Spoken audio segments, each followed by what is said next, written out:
Putaran kedua negosiasi formal tentang perbatasan maritim yang diadakan di Yogyakarta membawa kepuasan bagi tim negosiasi dari Timor Leste dan Republik Indonesia.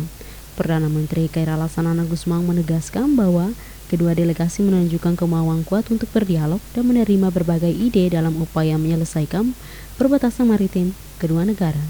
Iya, lorong dua balone, lau dia, lau abertura teves, por si parte Indonésia ninian, senhor embaixador Amrit, maka lidera, nebe, e de sindicato e a abertura e a cooperação e a vontade de Rússia e Indonésia, o governo atualmente resolve na fronteira marítima. Nedone e da Henkata, a espera Kata, e a abril e de Sibele, de Humbutruma, nebe Narsaliu.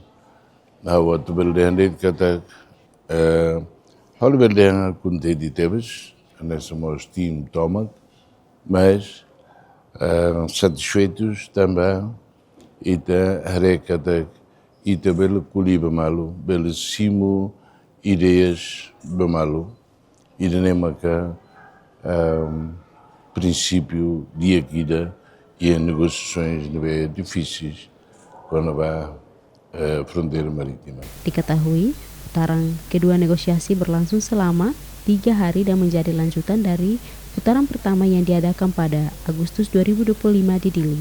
Kedua negara sepakat untuk kembali melanjutkan negosiasi formal berikutnya pada April 2026.